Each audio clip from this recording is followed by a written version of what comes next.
During the third millennia, in a strange place known as the United States of America, a war was brewing.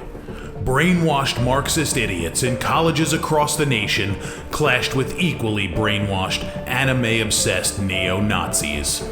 Starbucks windows were shattered, Dodge Challengers were totaled, and Muslims realized that rental vans were cheaper than plane tickets. Skinny, anemic millennials from coast to coast were hospitalized with life-changing injuries such as sprains and first-degree burns. And the heroic knights of 4chan rose up to defeat Shia LaBeouf and drive the evil villain into a descent towards a madness the likes from which he would never recover. As the enemies of freedom destroy the cities that raised them, as America begins to resemble an Iron Maiden album come to life, two heroes have risen up to fight against the culture of utter madness and restore sanity the only way they know how, by refusing to take any of it seriously. Mersh. And I said, hey, oi, let's chop your penis off. Oi, can I have me penis back? Why do you have dreadlocks, you white oppressor? Royce Lopez. Always be aborting. A always be aborting. Always be aborting. Breaking news. Breaking news, guys. You're hearing it only on our show first. Apparently Donald Trump has worked out a deal. He will get the wall. Unfortunately, it's going to be a rock climbing wall. Oh, no! The other side's going to be a slide. You climb the wall up and you just lands into a nice, clean, chlorinated pool. And then you immediately get a welfare check. Fucking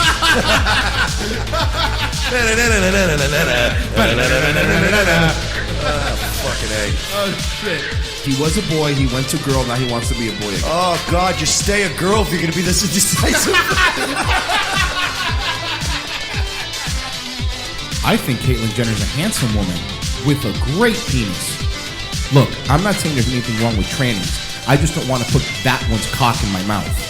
Bound forever by their mutual love of smoking marijuana, Simpsons references and affection towards Alex Jones, these two men have joined forces to bring you uncut news and opinions directly from the belly of the beast.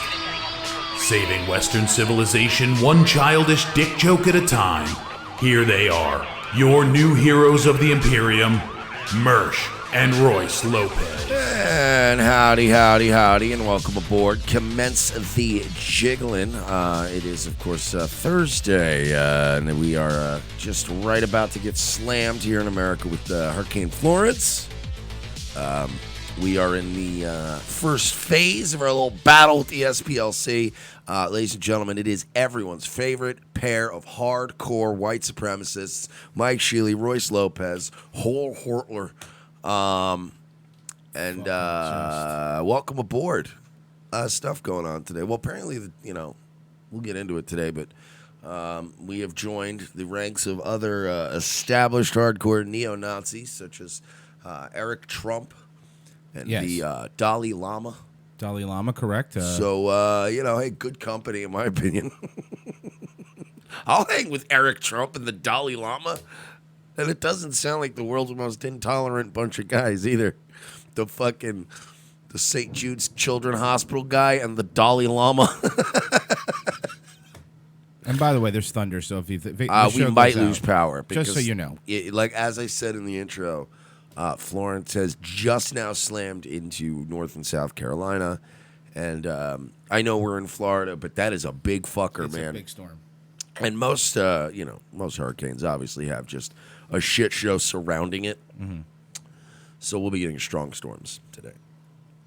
So hey guys, yeah, man, this has been exhausting. It has been a weird week. It really has been. It's been exhausting. Also, could I just ask some folks out there, when if we're like, let's say, because Royce we had a power issue, he had to reset everything. He did it in NASCAR pit crew timing. Mm-hmm. I got to give him props for that. He did a good job. But we were only like 5-6 minutes late. You fucking panicky Pete's have to understand, right, that when we're trying to get everything up and running and tweet things and let people know, right, if 57 people all send us a direct message at the exact same time while we're trying to reset stuff. It's a bit overwhelming. Just for look, if it's like 4:15 and you don't see a show, definitely check in. Right. Maybe we're dead. But when it's like 4:03, chill. That means, generally speaking, there was a power thing or whatever. So we're back. We're here. Well, I guess we'll start with Robert Spencer from Jihad Watch, because it relates to our SPLC debacle. Let's see what they did to him. Now, for those who don't know, Robert Spencer from Jihad Watch is the one that, makes videos about extreme Muslim activity. And we're not talking about, he's not out there screaming at people in hijabs, by the way. Not to be confused with Richard Spencer, Different guy. who is a homosexual Jewish white supremacist. Here we go.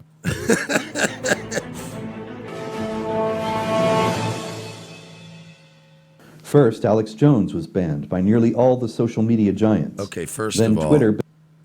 Dial it back, Captain Charisma. Yeah, he's coming in Because too you're hard. Wow, there's a lot of frequent thunder, too. Yeah. So we might lose it today. This guy's just, hi. Alex Jones. Jesus, man. Well, let's see what they did to him. Banned Gavin McInnes. Then Facebook blocked Dennis Prager's Prager University videos, although it later backtracked and apologized. Then Patreon and GoFundMe banned me. And make no mistake, you may dislike Jones, McInnes, Prager, and me, but this isn't over. The left is moving quickly now to silence all dissent, and there is no telling who could be next. It could be you. Patreon started the ball rolling when they deleted the account I had started to raise funds to renovate an old TV studio, which I had hoped to use for Jihad Watch videos. Patreon gave me no explanation for banning me other than saying that MasterCard had demanded that they do so. MasterCard. And the only explanation from MasterCard was published in Breitbart News, which said, a MasterCard spokesperson responded to a Breitbart News request for comment with the following statement. As part of our normal process, we share information about websites that may have illegal content with the acquirer or merchant's bank that connects them to our network to accept card payments. The acquirer would then review the site for compliance with legal requirements and our standards. They would then determine what action to take. In this case, the acquirer advised us that they decided to terminate acceptance. What illegal content? And which website did they mean, Patreon or Jihad Watch? All I had at Patreon was a video stating my hopes to rebuild the studio and a Illegal content. notice about an upcoming live stream. Well, you don't know. At Jihad Watch. Was he, maybe he's not telling us the whole story. Maybe he was going to convert the old TV studio into a meth lab, or a pot grow house. I don't think so. Look at this guy. Huh? Yeah, this guy looks like trouble. This guy looks like somebody. This guy, actually, all kidding, because this guy looks like the biggest, most boring fucking nerd. Yeah. This guy if you showed me this guy and said, I need you to go through 3 years of his videos to try to find me something that's inflammatory, I'd go, I can't do it. This guy, I'm gonna bet you, Right. I'm gonna spend 10 weeks watching. I'm gonna find nothing, and I'll have spent 10 weeks falling asleep on the job. Just because he's that guy you can tell probably politely calls this shit out all the time. All we have are news articles, almost all from mainstream news sources with commentary. So to what illegal content was MasterCard referring? It is not yet illegal in the United States to criticize Islam and to oppose jihad mass murder and the Sharia oppression of women, gays, and others. It is, however, illegal to do so under Sharia. Is MasterCard operating according to Sharia blasphemy laws now? Shortly after that, I started a GoFundMe page to make up for the loss of Patreon. But after a few... What do you think happened to the GoFundMe page? I'm going to guess that GoFundMe added it to its, the featured... Trending? Yeah, the trending ones. Yeah. Top front page. Help them fight against the oppression of women and gays and Jews across America. You're close. Which one? Which would they do? Shortly after that, I started a GoFundMe page to make up for the loss of Patreon. But after a few days, GoFundMe canceled my account and refunded all the donations. Look, man, I'm not laughing at him. I want to make this perfectly clear. But it's... Look, Royce and I have had these things done to us before, and when you get the alert or whatever, and you have to work on 12 hours trying to get it appealed, like we laugh. We can't help but laugh. You get to a point where you're just like, I can't do this. I can't do this anymore. I'm so tired of this. GoFundMe sent me this explanation. It's It like seems walking your groceries home in the rain, and just as you get to your front door, the bags all break, and you just laugh, and you go, I can't. I don't even care anymore. This, by the way, for those who are tuning in, this is Robert Spencer who runs a website, Jihad Watch. There's also Richard Spencer's dad. Yes. Seems you're using WePay, GoFundMe's service to pay those who receive donations, for one or more of the activities prohibited by our terms of service. WePay is unable to process payments related to hate, violence, racial intolerance, terrorism, the financial exploitation of a crime, or items or activities that encourage, promote, facilitate, or instruct others regarding the same. There was, of course, no further explanation. Now, it's very clear what's going on here. The Southern Poverty Law Center claims that I'm a hate group leader, and that's that. When the SPLC says jump, Patreon and MasterCard say, how high? Indeed, the SPLC's infallibility in such matters is taken for granted by all the social media giants as well.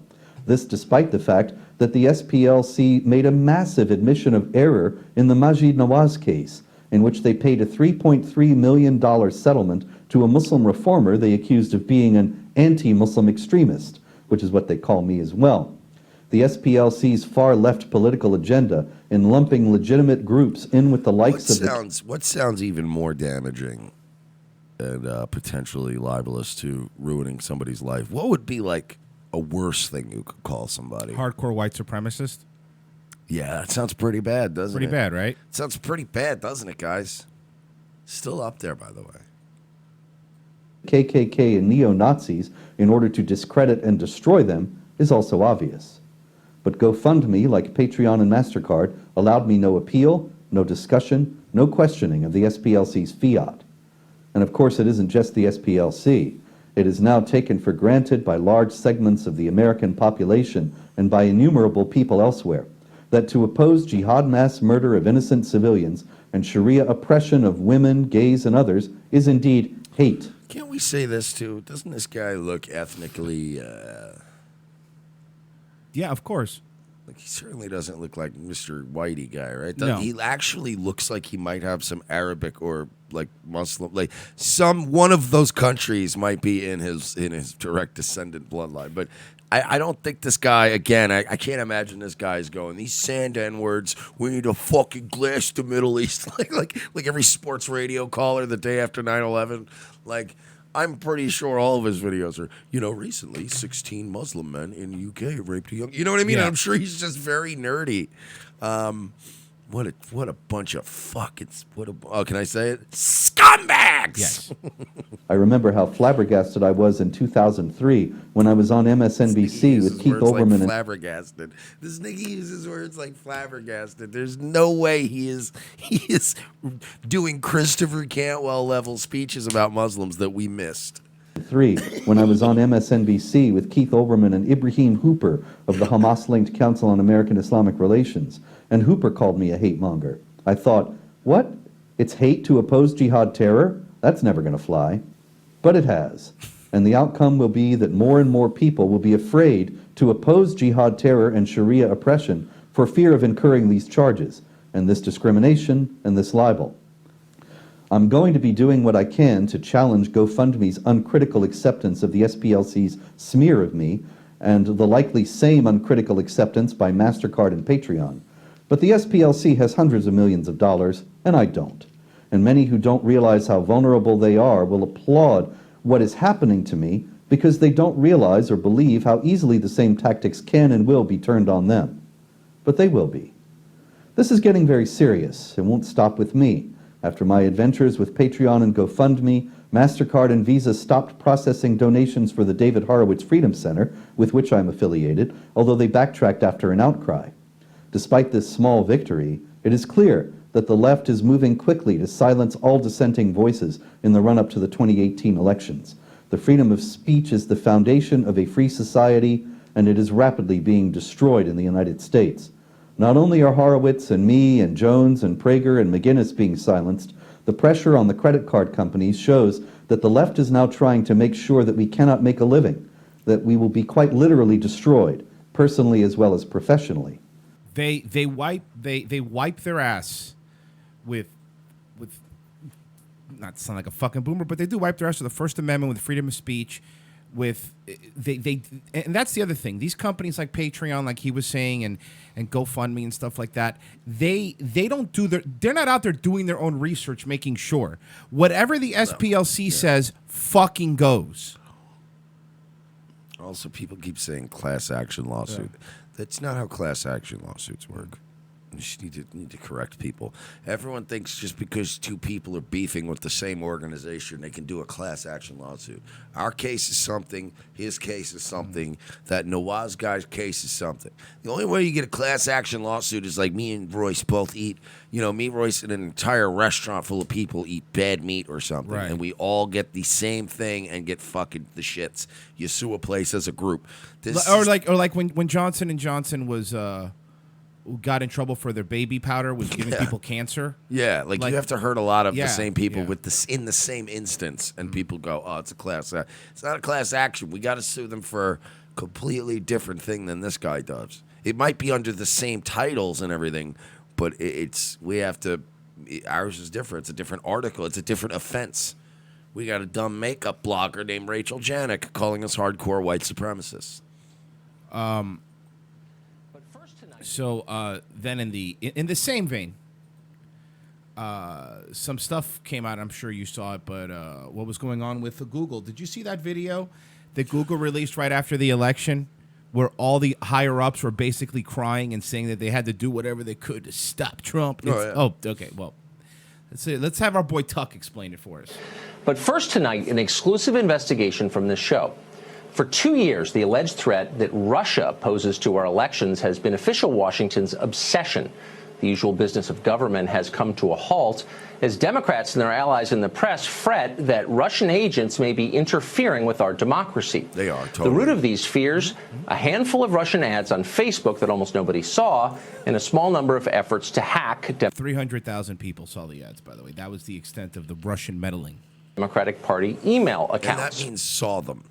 Right. Not clicked Not on clicked them. them. Correct. Not Impression. studied them. Do you know how worthless a Facebook impression is? It's nothing. And a small number of efforts to hack Democratic Party email accounts. Now, let's assume that all these deeply worried people are sincere, that they really care about the integrity of our democracy.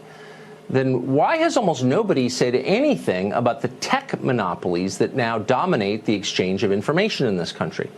Well, here's the thing, Tuck. People have said that. It's just those same tech monopolies don't let anybody see it. See, it's one of those situations. Yeah, fucking 100,000 followers, 3 likes. Yeah, Nobody come on. sees it, stupid. If a few dozen Facebook ads are enough to subvert an election, shouldn't we be worried about Facebook itself, which controls literally billions of ads? A couple of times on this show, social scientist Robert Epstein has pointed out that Google alone could determine the outcome of almost any American election just by altering its search suggestions. That's true. And you know, it was funny. They even did that in, remember House of Cards last season with the Republican candidate, that fake search engine they made up, and he was friends with him, and he was paying him to alter search results. And you really can. I mean, think about it. You really, and they're doing it now. But the problem is that it's not just some one guy and one rogue search engine. This is the fucking everybody teaming up, controlling all information. We'd never know what happened. Oh, say tech defenders, don't worry. These are businesses. They exist to make money, not to push political agendas. Well, it turns out that's not true, and we can prove it. An email obtained exclusively by this show. Rick and Morty now? This nigga, is he doing a fucking Rick and Morty dog whistle? Reveals that a senior Google employee deployed the company's resources to increase voter turnout in ways she believed would help the Clinton campaign win in the last election. The email we obtained came from a woman named Eliana Murillo, the former head of Google's multicultural marketing department. I'm going to guess that she probably made a custom ad that ran on World Star Hip Hop, promising to give out free grape-flavored menthol cigarettes at the voting booth. And Jordans. She sent the email on November 9th, 2000. Uh-oh, hardcore white supremacists. Pew, pew.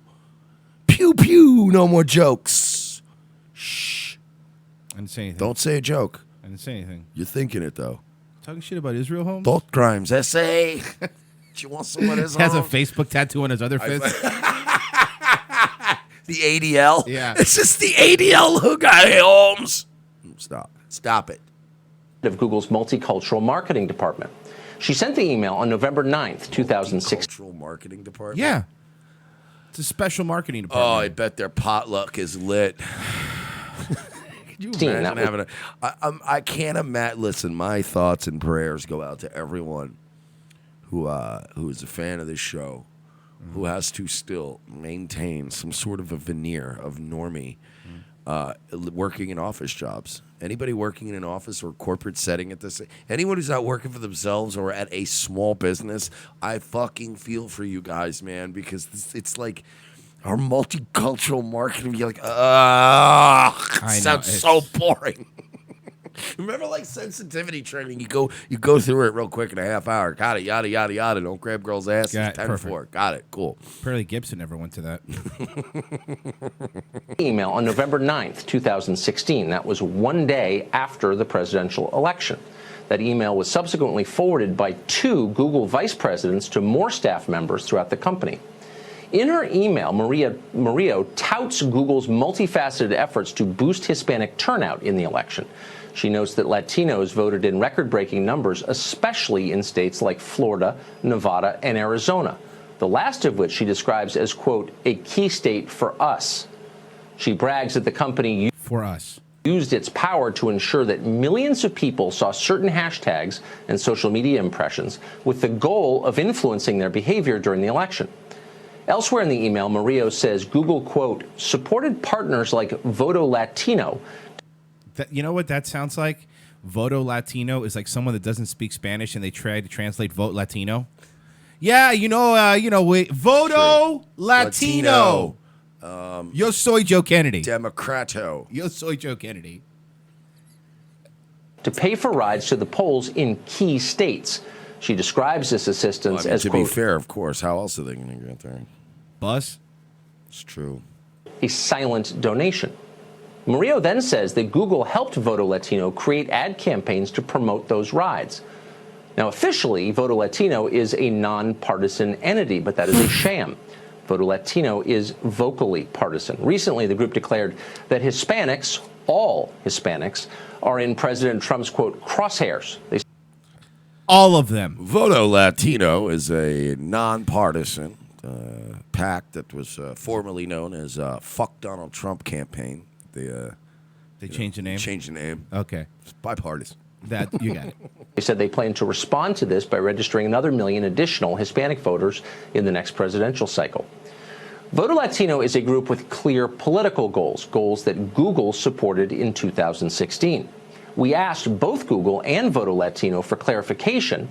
What exactly did Murillo mean by... Voto Latino responded with K. K? No speak. For clarification, what Every exactly... single time you try to get an answer out of a group of them, they just, okay, and they're all winking at each other. It's fucking gay. Voto Latino for clarification. What exactly did Murillo mean by a silent donation? This is a potentially significant legal question. Neither company responded to us. Where's Ted Cruz when you need him? Can you explain to me Trying to eke out a win in fucking his district? Can you explain to me what is a silent donation? I would like to know exactly what a silent donation is. He's shuffling through his papers. 20 minutes. Well, was it a donation or was it just a social media post? At the end of her email, Murillo loses, man, I'll be furious. Even if Trump wins, if we lose Cruz, I'm not going to be happy. Oh, yeah, I think Trump will immediately appoint him something. Yeah. You wouldn't let him go back to practice No. law. He'd be like, something around here for him. Sessions, you're gone. Cruz, you're in. As soon as Cruz loses an election, Jeff Sessions, like Mr. Magoo, is going to look at the screen and just blink twice. Oh, boy. Start grabbing a box. makes it clear that Google was working to get Hillary Clinton elected. This wasn't a get out the vote effort, whatever they say. It was not aimed at all potential voters. It wasn't even aimed at a balanced cross-section of subgroups. Google didn't try to get out the vote among, say, Christian Arabs in Michigan or What? What, mate? Who? You what, mate? Persian Jews in Los Angeles. They sometimes vote Republican. It was aimed only at one group, a group that Google cynically assumed would vote exclusively for the Democratic Party. Did you realize that most Latin men are completely anti-woman? Mexican Americans don't like to vote Republican, so they go to the polls and vote for people who make their lives worse. Furthermore, this mobilization effort targeted not the entire country, but swing states vital to the Hillary campaign. This was not an exercise in civics. This was political consulting. It was, in effect, an in-kind contribution to the Hillary Clinton for President campaign. In the end, Google was disappointed. As Murillo herself conceded, quote, ultimately, after all was said and done, the Latino community did come out to vote and completely surprised us. Because they didn't vote for who you thought for. You fucking idiots. It's really funny. This is why you go after people like me and Royce. I'm looking at you, SPLC. You can go, white supremacists, that the whole world starts dismissing us and burying us because they don't want Hispanics and white trash who are funny and just telling and appealing. Because, again, Hispanic and also white trash. White trash also predominantly tends to vote Democrat because you know what I mean. Like they got a man in jail, all that kind of shit. So they don't want people like us going around, and they really don't like guys. And you see them like Johnny Benitez and LA Werewolf, guys that were Latino who were in LA going, if we don't vote red, motherfucker, it's going to become Empire Strikes Back. Yep. You know, like they don't like that shit. So yeah, they again, this is proof that Latinos more than any other group are like, I'm not fucking, I don't want you to give me anything. Yeah, I'll work. I want you to give me a job. Yeah. That ends at the end of the week where I have an extra $150, $200 a week. Give me that, and I'll go to work every goddamn day for 15 hours. But I think they really thought that it was just all they're starting to believe their own stereotype. I love how the left, and I know it's cheesy, we're both going to make boomer statements today, but the left really are the more racist ones. Of course. Because they're just like, oh, these poor beaners, they're just going to vote for our free stuff. And then The bigotry of low expectations. That's what it is. And just within margin, percentages of people coming in, especially the men, will come in and go, what's going to be better for the economy? I just want a job. Most men at the end of the day in this world are like, I just want a job, man. Just give me some work to do. We never anticipated that 29% of Latinos would vote for Trump. No one did. If you see a Latino Googler in the office, please give them a smile. They are probably hurting right now. What? What? If you guys see any of these poor beaners around, just hug them, please. They are so precious, and I love their tacos and the way they murder our pretty girl smile. The fucking audacity of these people. Dude, they really think that fucking Hispanics and Latinos are just this fucking Borg who always think like them. They treat them like fucking... you know what it is? For so long, they have treated Hispanics, Latinos, even black people as shoo-ins. As fucking shoo-ins. To the point where they're like, well, I don't need a campaign in South Side of Chicago. Who gives a fuck? We got their vote anyway. And what's fucking happening is people are not as dumb as you fucking think, and they're going, wait a second, hold on a minute. We had a black president, and it's getting worse. Maybe this isn't working out for us. You know, immediately assuming this Google fucking marketing dumb idiot, immediately assuming that every fucking Hispanic person you walk by is going to be sad. First off, most of them probably didn't vote. Statistically, most people didn't vote. So let's start with that, all right? Let's start with that. Secondly, and then let's talk about the large swath of Latinos who did vote against Trump, who are able to process their emotions like adults. And then That's move on. another big chunk of and people. And then move on with their life. They don't need you to hug them. Yeah, I know. They're going to do this at work. Can't believe that guy won, man. Yeah. Well, strap in, I guess. Anyway, here's the memo. back to doing office work or unloading boxes. Well, anyway, what are you gonna do, right? I'll see you at lunch. All right. You can rest assured that the Latinos of these blue states Again, when I see these hysterical people, it's always whites and it's always white women, right? Yep. It's 99% of the time it's just white women going, ah! And it's the Latino men walking by with their kids going, stay away from the lady. Yeah. Fucking relax, you crazy She person. looks like she'll hurt you. Come on, just cross the street. The Latinos of these blue states need your thoughts and prayers. It's so condescending. Tell me but dude. It's the most condescending shit I've ever heard. Can you imagine that? I love the fact that the SPLC, and I don't think this fight's going to end anytime soon, these fuckers are going to try to paint us out to be neo-Nazis, right? We have never, ever in our lives been this condescending Never. to a human being. I've never met a black or Latino and went, "Oh, it's okay." They need our thoughts and prayers. Thoughts and prayers. Oh my God, like they're fucking cancer kids and we're John Cena. I know. Going to visit them with our spinning belt. Oh shit, it's amazing. And then somehow they're gonna turn around and go, "You fucking racist." What? Okay. Prayers for them and their families. I had planned a vacation and thought I would be taking the time to celebrate. Now it will be time to reflect on how to continue to support my community through these. Oh, I'm sure your kids are going to love, instead of going on a vacation with you, they have to sit at home and reflect. You're terrible. Like, can you imagine that? The only reason you were going to go have a fun vacation was who was the fucking president? Can you imagine? I think the guys... Mommy, I thought we were going to go to the beach. No, honey, we're going to sit home and reflect. Most importantly right now, I think it's time to just...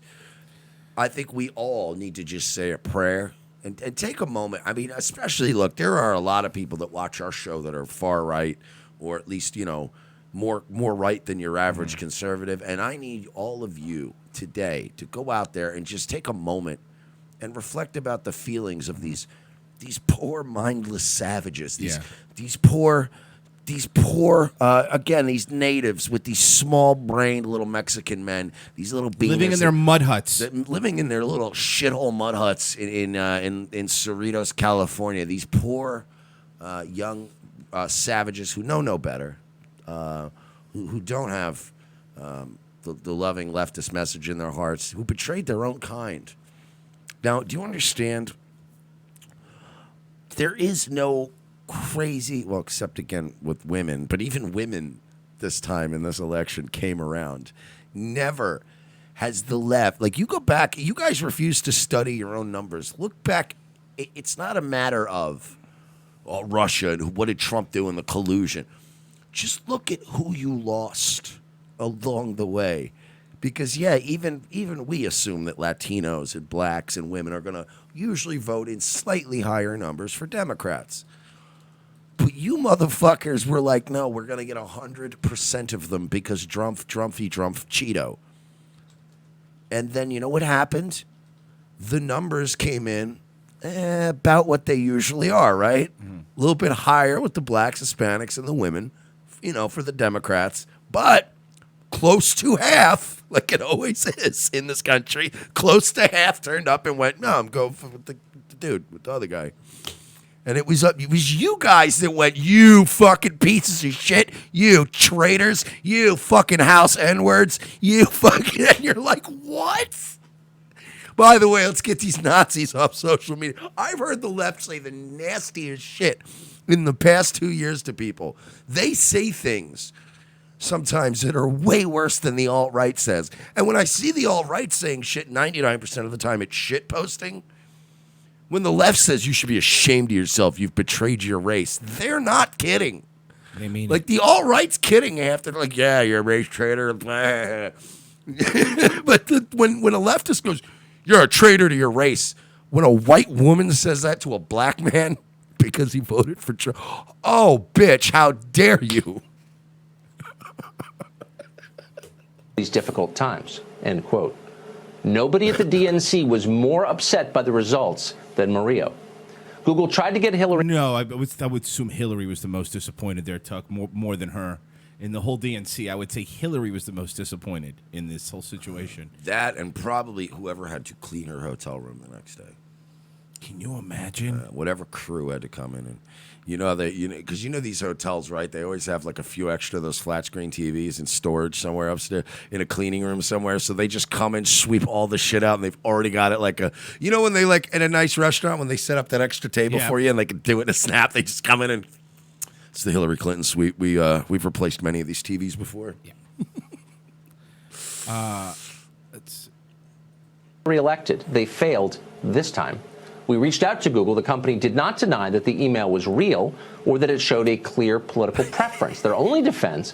Okay, Pod in the chat was shakes brown person at you. You stole from him. Give me your wallet, you meanie. yeah, what the fuck, man?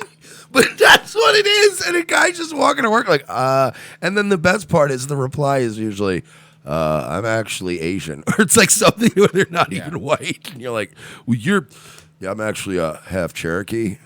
Well, you should give me 25%, give me 50% of what you were going to give.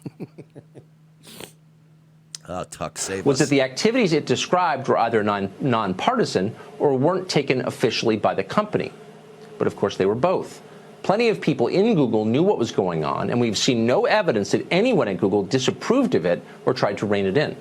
The fucking balls, man. The balls on that. Sorry, this is the next video. But I think I have the actual video of Google leadership. Not the most joyous TGIF we have had.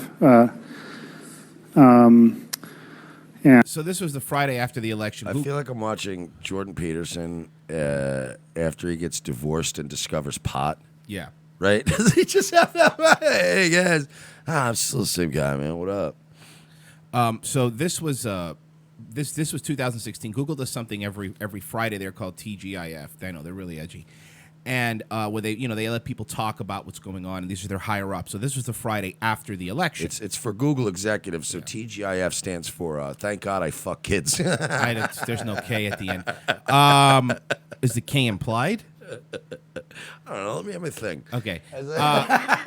So this is their reaction after the election. Not the most joyous TGIF we have had. Let's face it, most people here are pretty upset and pretty sad because of the election. But there's another group. There's no bias. How dare you? Small group that we should Remember also... back in the day when they would always, even if they talked about it at work, your boss would make, it would always be like a neutral thing. Yeah. Well, we're back in here on Monday, just like the Super Bowl. Half of us are fucking furious and the other half are thrilled. But, exactly. Let's get back to work, huh? Let's kick some ass. That should be the speech. That should be it. Think about who are very excited about the legalization of pot. Killing.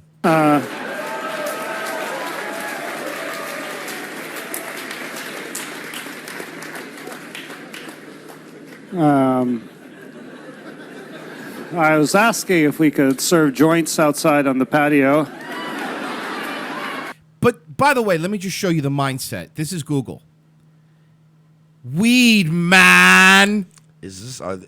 Are you a grown company? Weed, man. Are you grown people? Weed, man. This is all pushing agendas. It's so stupid. Do you understand back in the day, like I've had certain jobs where if I made that comment, the owner would have just came out and grabbed the mic and been like, thank you so much. Well, he's retiring tonight. He's no longer with the company. You're a fucking professional company. We're 45 seconds into this video. You've made a drug reference and you're being overtly political at work. Is this work? Apparently these things take a little while to take effect. Also, you're a higher up in Google. Run a comb through your hair. Yeah, run a razor over your face. Jesus I Christ, understand dude. I'm kind of overdue too, but man, get a grip. Yeah, but you're not the head of Google.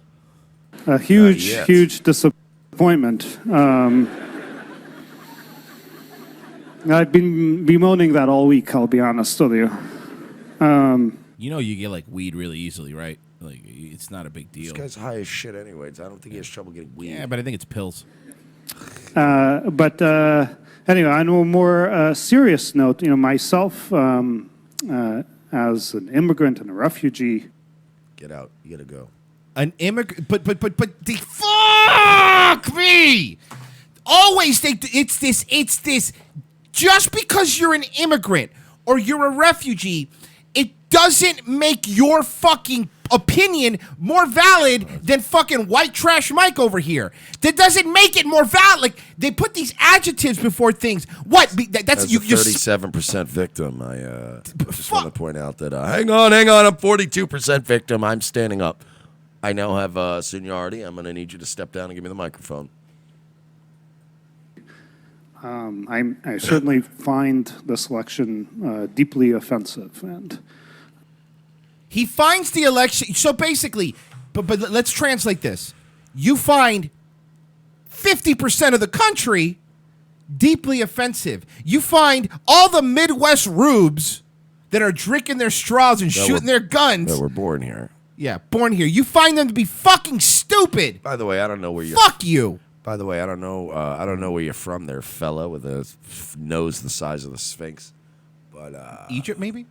depending on where you're from, you may not even see. You might just want to be happy with the fact that we have something called an election. Because I don't know where you're from, but there's always a good roll of the dice. Maybe you're from a place where that's not even a concept.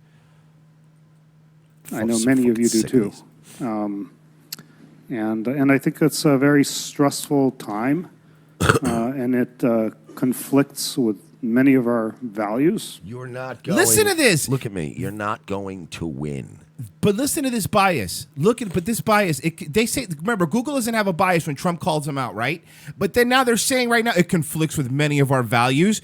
So if listen, you're implementing your values into your business model. Google's fucking company motto was "Do no evil." Remember that? It was "Do no evil."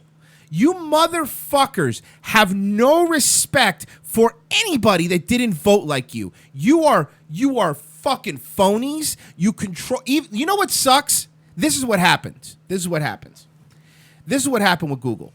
Google was on the team that stole the other team's plays, right? Broke the quarterback's leg, sent prostitutes to the defensive line the night before. Do no evil. Sent them drugs and booze, and they still lost. You stacked it. You had the fight fixed, and you lost. That's what happened. You had the fight bought, paid for, and fixed, and you lost.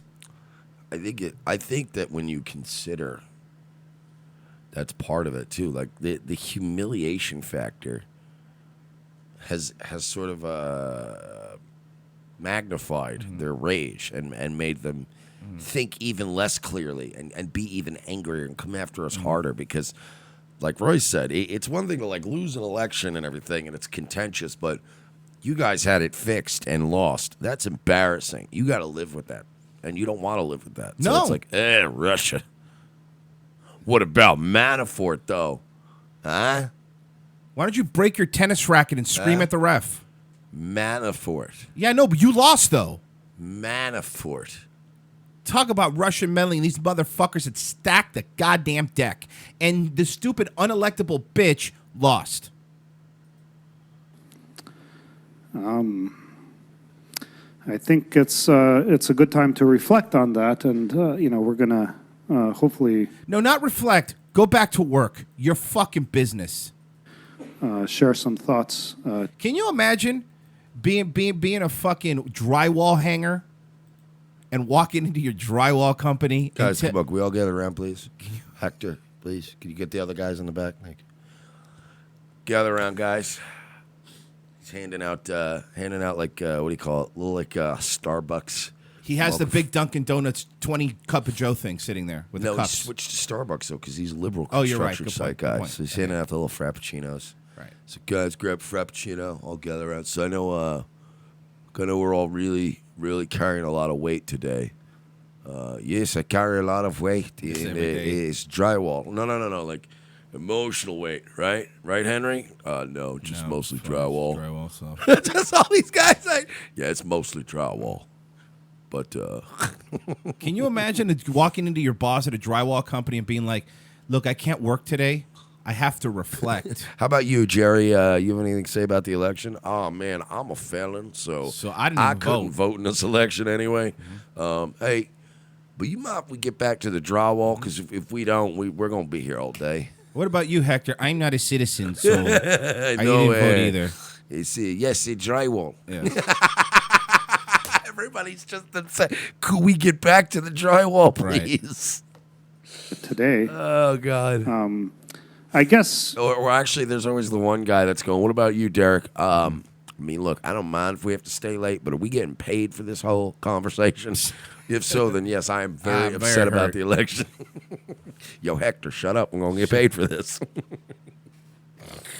there are two dominant reasons to be upset. One is because I don't like OxyContin Jordan Peterson. No, he's not great. He really is. I think we found bizarro Jordan Peterson, though. so many people apparently don't share many of the values that we have. This guy's going around the country. He is evil Jordan Peterson. He's going around telling everybody to leave their room dirty. Making your beds overrated. Keep your penis dirty. No, but it's apparently many people don't share the value. Yeah, guess what? That's fucking America. Not everyone's going to agree with your fucking values, you shit dick. What the fuck's your problem? Like, do you listen, man? This is what Jordan Peterson would look like after he was disgraced for fucking a student and then developed a drug habit. Where are they now? No, but it's Took up surfing.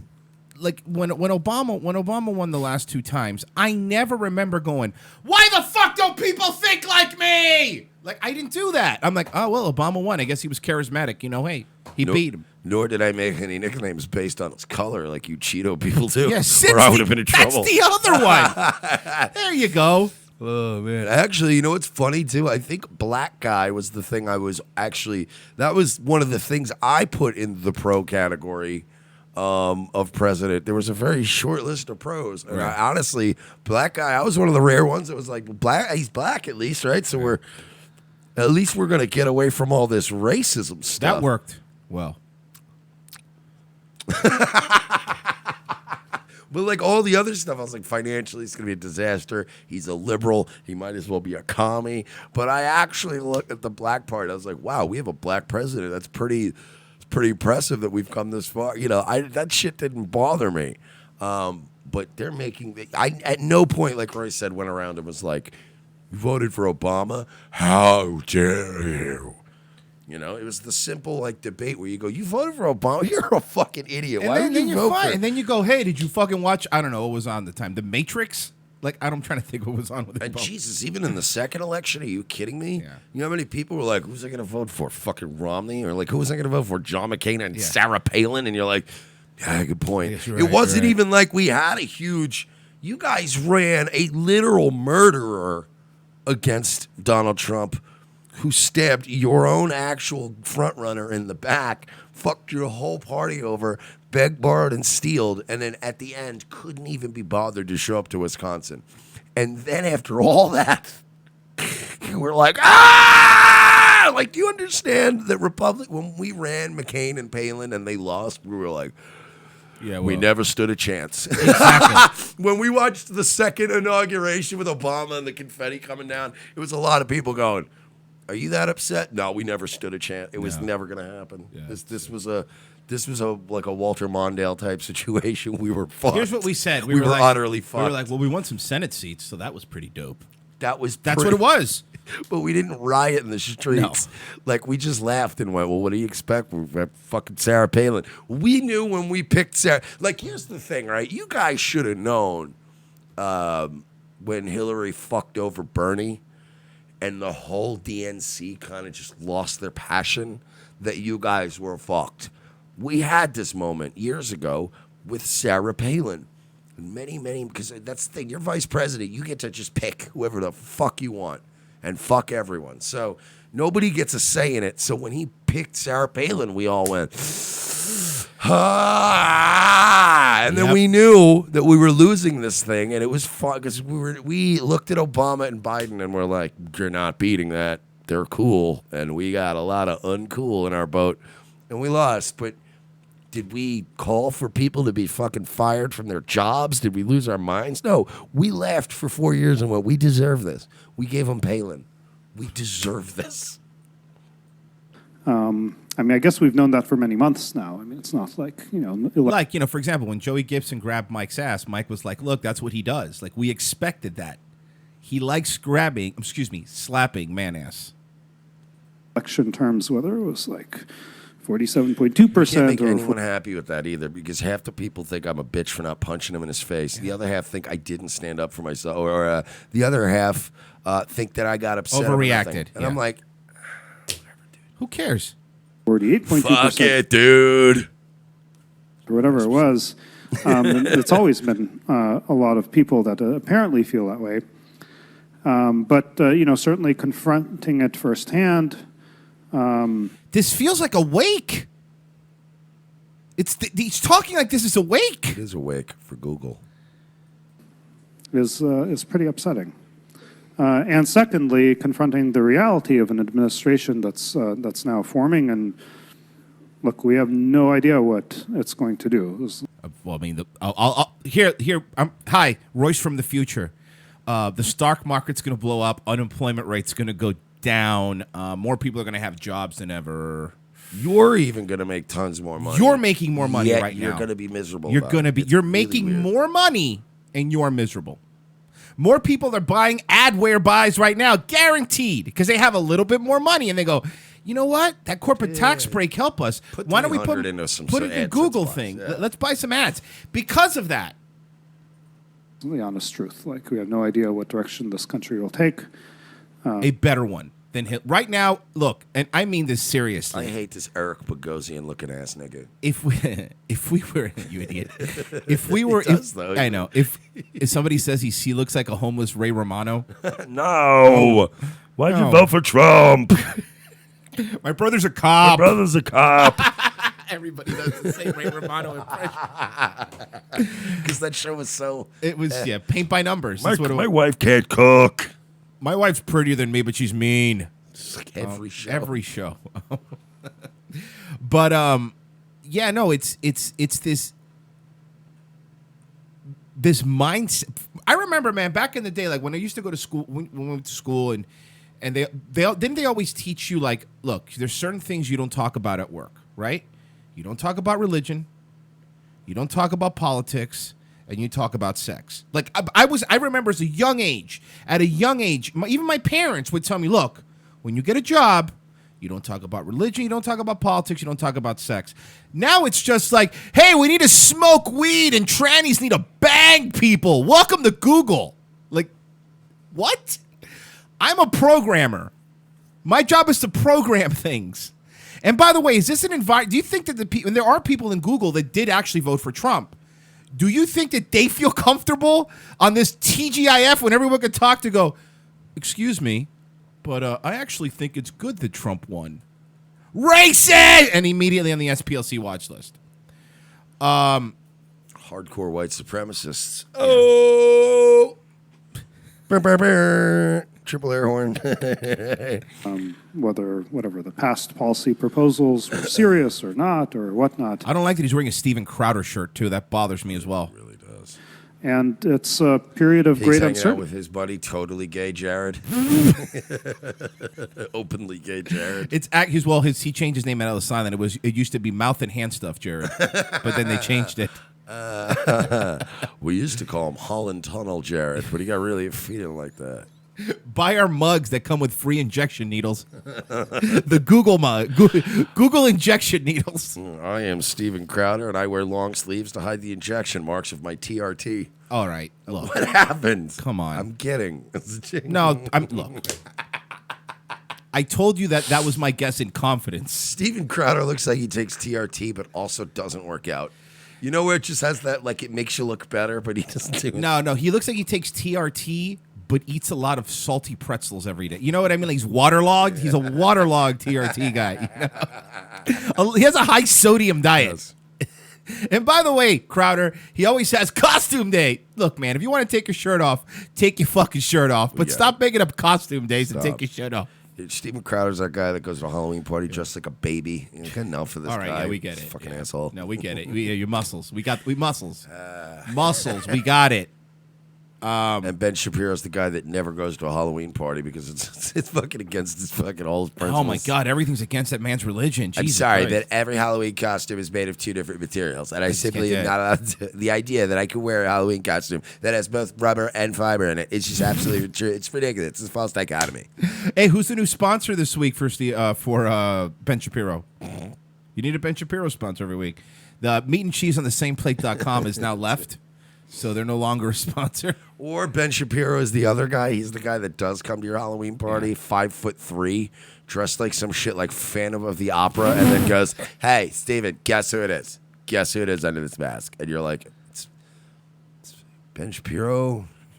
You're 5'2", and you sound like that. It's obviously, and you only have half a mask on, dude. Yeah. I'll give you 3 guesses who I am. I'll give you a hint. My sister has amazing tits. All right. You know what? Okay, come on, guys. Grow up! That's not... This is how we get labeled as hardcore white supremacists. Well, no, not necessarily. Well, that and the racist jokes. That, But look, it's more that. We're going to come back with more Revenge of the Sis. But first, we'd like to urge everyone to go to revengeofthesis.com/donate. Sign up, PayPal, Patreon, while we still have them. And feel free to pledge your support today. If you don't have money, you poor motherfucker, you're gross. Why are you hanging out here? It's okay. We'll forgive you. But you may find yourself on Amazon, I don't know, buying cans of beans or ramen or something. Is that what you think poor people sustain do? your fucking poor people family on. If you do that, Cans of beans. go to revengeofthesis.com/donate. Click on the Amazon banner, then buy your shitty beans, and we'll get a couple of beans. I need for our sponsor this struggle. week is beansandbacon.com. Yeah, and then we'll get a couple shekels. Ooh, dog whistle. We'll be back with more Revenge of the Sis. Right after this. The most exciting 2 hours of television is back with an all-new Revenge of the Sis. As Royce and Mersch continue to track an international deep state pedophile ring, their journey to the nation's capital is put on hold as Orlando's best police cops receive a cryptic message from an old colleague. It's a message from my old partner. He needs to see us in Los Angeles right now. Says it's related to our case. Do you trust him? As much as I trust you, partner. What's to know then? A detour from their original investigation finds these no-nonsense detectives in the middle of Hollywood. Thanks for meeting me. We can't talk low. They're probably following me. Who's following you? The Podesta brothers. They've got eyes everywhere, Lopez. Now trapped between deep state globalists and the Hollywood elite, Lopez and Mersch are on the case. They're no longer avenging Orlando. They're saving America. And this week, they're taking on Pedowood. I've been working this case. This Dan Schneider guy, producer at Nickelodeon, he's into kids. Or feet. Or kids' feet. Yeah, the iCarly guy. How do you know all this? Thanks for meeting me. No problem, Miss Bynes. This is Amanda Bynes? Jesus, she looks terrible. Dude, she can hear you. Watch this week as the web grows bigger, the case becomes more complex, and more older model cars get wrecked and plenty of nameless extras get shot. This week on an all-new Revenge of the Sis, followed by Nazi Lawyer. USA, hotels don't have Netflix. With this performance in Delaware. To make your shopping day a little easier. Mervyn's Dollar Day sale is going on right now. And that means great buys on clothes for kids. All this week, you can save on boys' clothes by Campus Le Tigre. Short-sleeve Le Tigre knits are the shirts all the boys will be wearing back to school. Do you like pranks, guns, and jokes about retarded people? Well, so do we, but odds are your liberal snowflake friend doesn't. How would you like an easy, cost-effective way of screwing with that friend anonymously without losing your Twitter account? Guns for Tards is the perfect way to trigger SJW anonymously through the mail. For a low fee, your target will receive a beautifully designed professional mailer from our fictional Guns for Tards charity containing a thank you letter for their donation. They'll be led to believe that money was donated in their name to a charity that advocates Second Amendment rights for the mentally handicapped people in their area. For a few extra bucks, they will receive pictures and a detailed profile of a retarded person who they helped harm. It's all fun and games, well, except for that idiot who gets this in their mailbox and freaks out. Messing with someone through the mail is effective. Most people do it trolling over the internet, but regular mail is way more invasive. Whether it's a boss, an ex, or a liberal professor you don't like, this is the perfect way to screw with someone anonymously for the cost of a cup of coffee. Well, a cup of coffee in Manhattan, in a fancy coffee shop. Check out www.gunsfortards.com and select a package today. Use promo code MERSH for 10% off.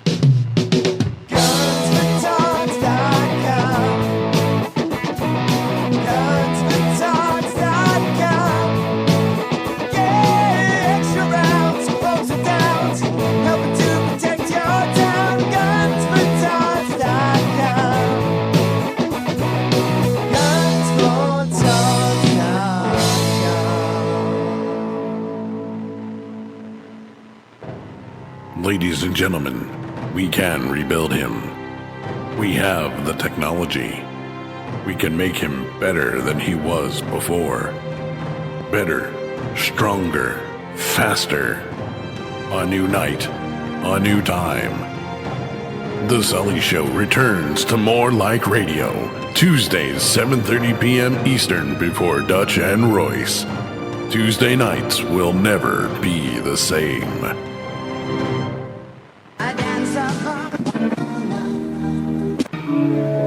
I am the changing of the guard at Buckingham Palace. I am a thatched roof cottage in Wales. I am the best of Great Britain. I am British Caledonian Airways.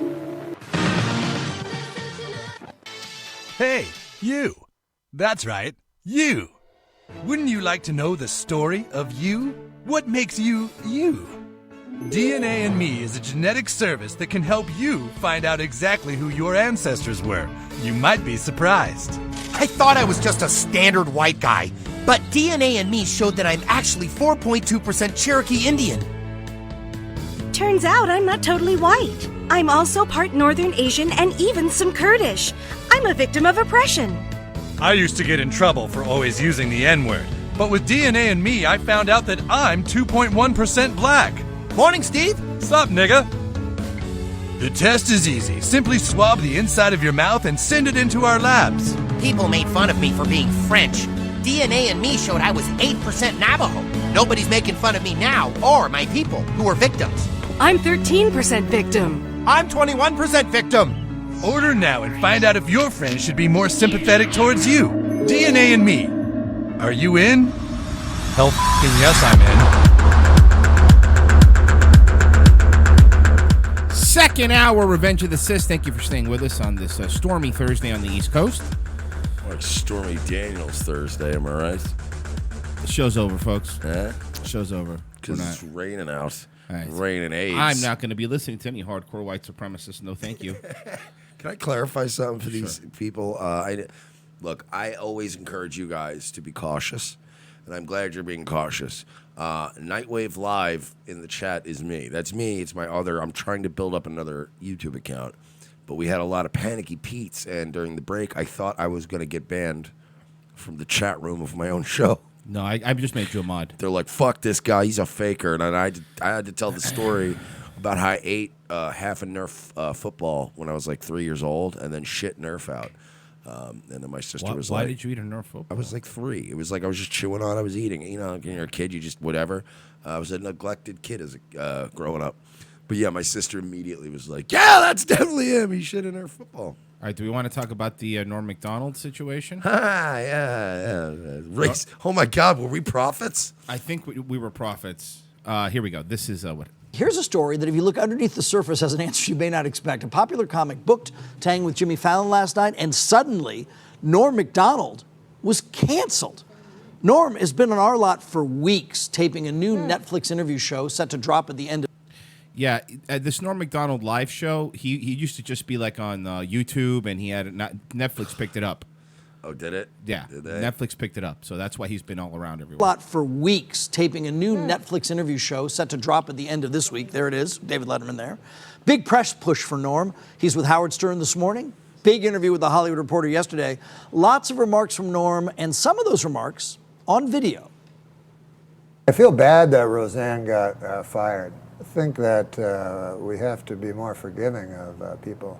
I've spoken to Roseanne many times, and she's always been in tears, and she's paying a mighty penance for whatever transgression you might think she did.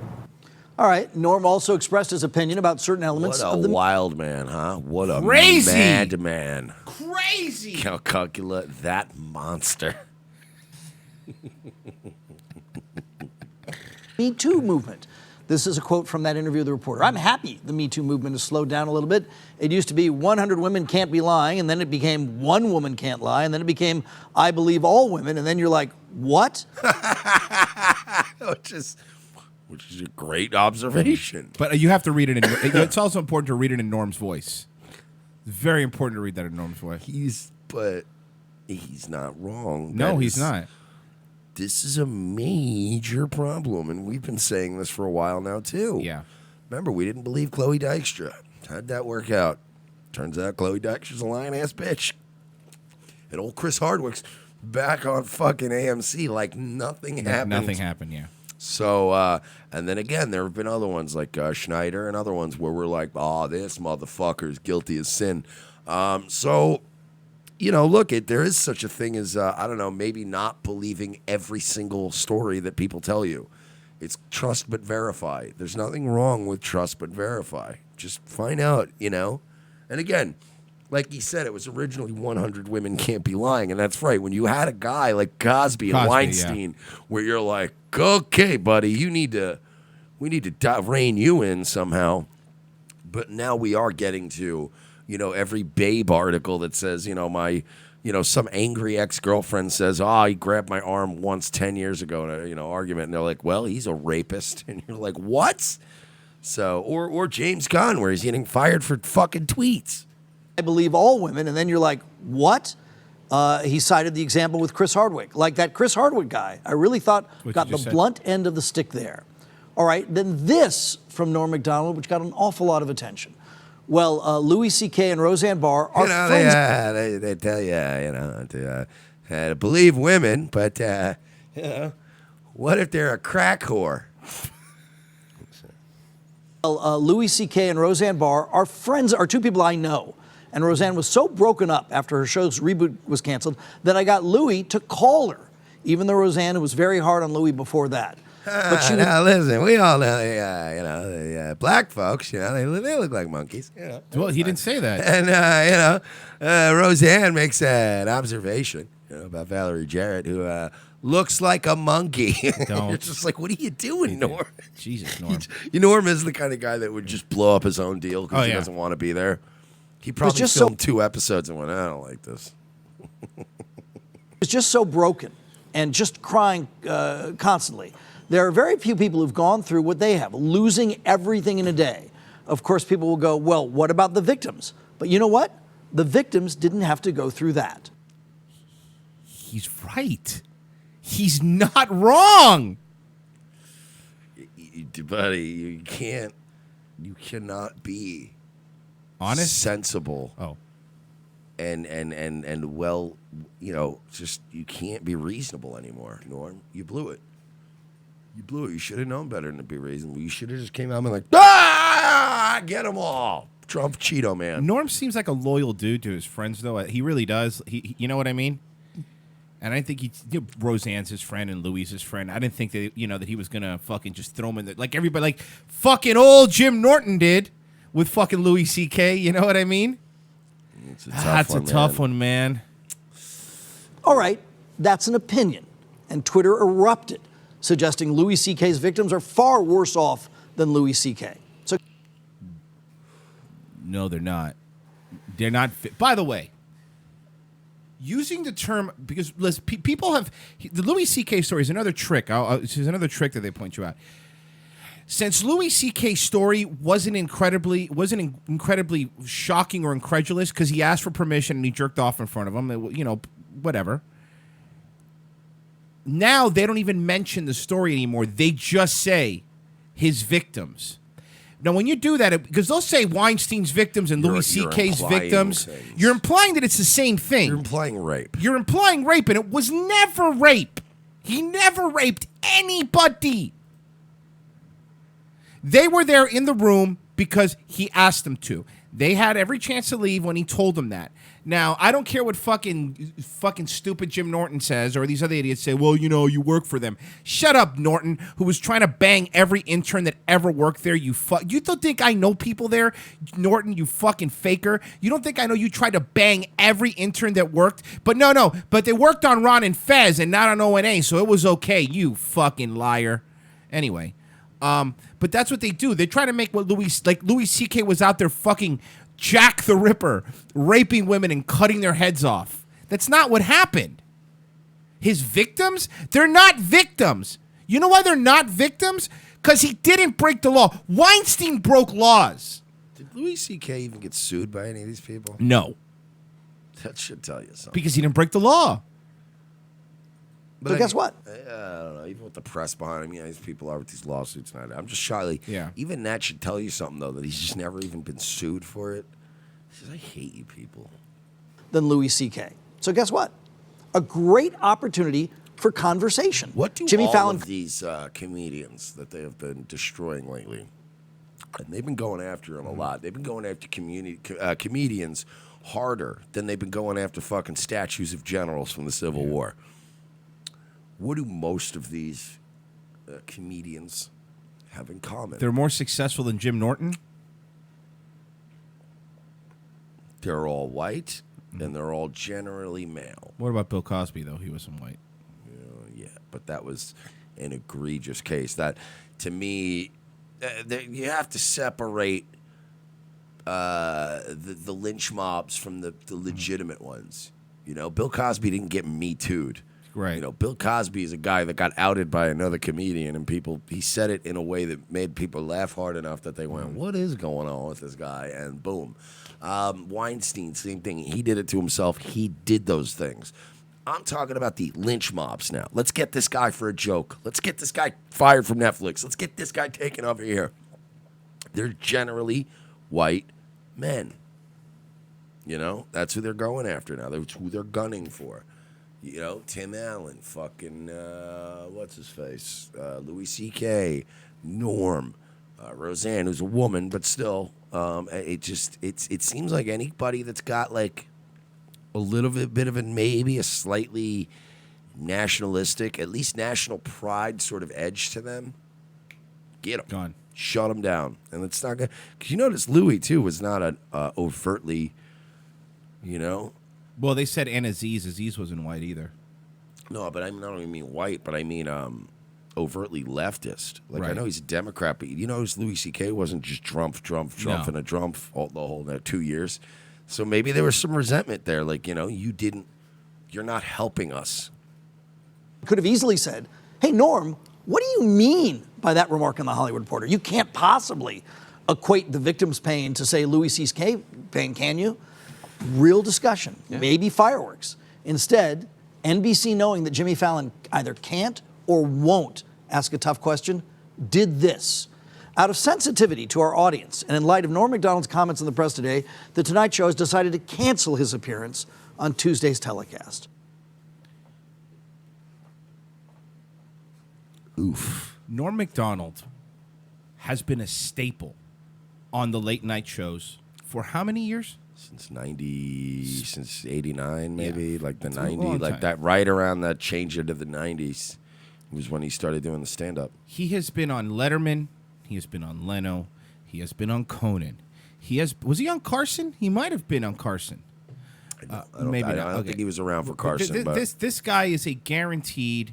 Because he was getting on to Letterman shit as Carson was getting out, was when he started and he was just a Letterman guy. He wasn't big enough for Tonight Show when he was getting on Letterman. It took him a long time to blow up.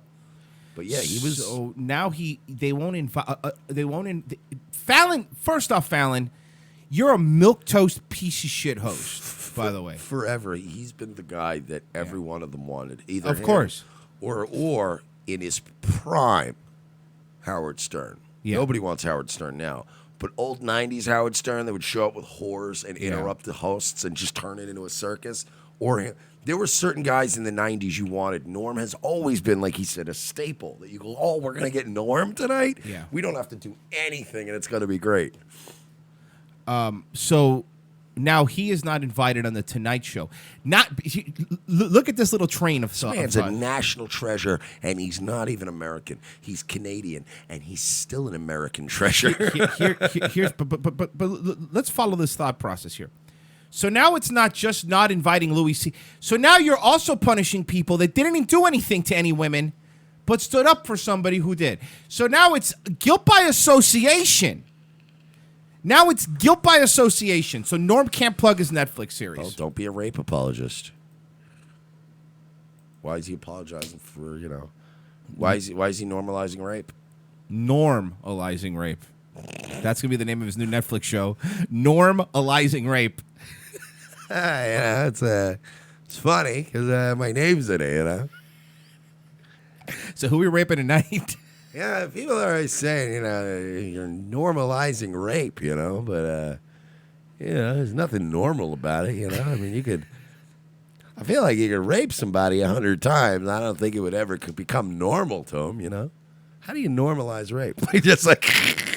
You can't have a serious conversation. What you said, Norm, was very problematic. And the entire time they're talking to him, he's like, in his head, no matter what you're saying, you gotta understand, there are a lot of people in this world, like myself, who think they're comedians because they might have made a couple bucks at it, and people might actually still consider them as such. But I ain't no fucking comedian. There are guys like him and Gilbert and Louis C. Those are comedians. So you got to understand, I can barely process what you're saying to me ever, seriously. Guys at his level, you could be, you're encouraging rape and normalizing, sexually deviant. And he's just going, he's already turning it. He's twisting it into something else in his brain. So you can't even expect a guy like that to be anything but critical. It's what comedians do. That's why comedians are a dying breed. Somebody said to me the other day, why are so many of these political people now failed comedians? And, I told them, look, they're not failed comedians, but it's a dying breed. It's a dying art form that people are transitioning out of because there's no more pay. The risk reward is fucking fucked. There's no sense in being a comedian anymore. It made more sense to try to be a commentator and be funny about it. But you can't just be a comic anymore. They'll crucify you. Also, shout out to Hail Hydra, who's in the chat, him and Phil brought us wonderful presents, and they gave us this mug. Please subscribe to Hail Hydra in the chat. Good friend of the show. The good thing about rape is you don't have to ask for permission. All right, coming up next on Normalizing Rape. Tell me that's not a Norm joke.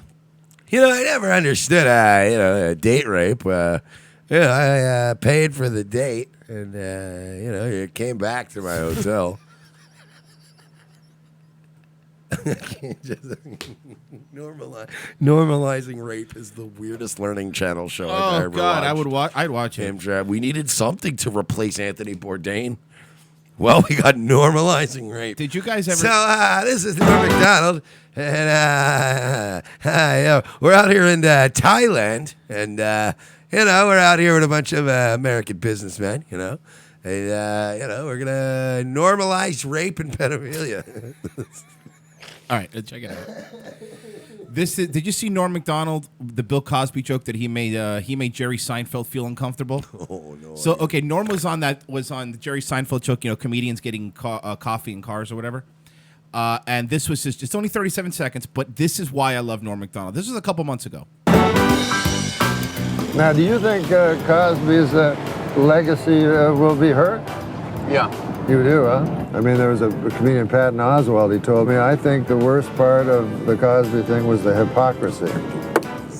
And I disagreed. You disagree with that? Yeah. I thought it was the raping. That's my feeling. Most rapists are hypocrites. You don't meet many who go, I like raping, and I know it's not politically correct, but by God, people go, well, he's not being a hypocrite, and that's the worst part. That's what I mean. I do remember this. I forgot. I forgot about it, but I did see this. And oh my God. And the best part. Fuck. What the best part was, you know, I felt bad for Seinfeld in this segment because you could tell the reason he was only half paying attention because he was trying to parallel park. Yeah. So I was watching this for the first time ever, and I knew exactly immediately where Norm was going with it. When he went, he said the worst part was hypocrisy, and I knew Jerry Seinfeld was barely paying attention to it. Oh no, I know exactly what you're about to say next. It's the raping. Oh, by the way, and the other thing is, like, you could also see Seinfeld is Mr. You know, he doesn't want to. He's Mr. Clean. But he also can't help but not laugh at a Norm joke. You can't not laugh at Norm. It was.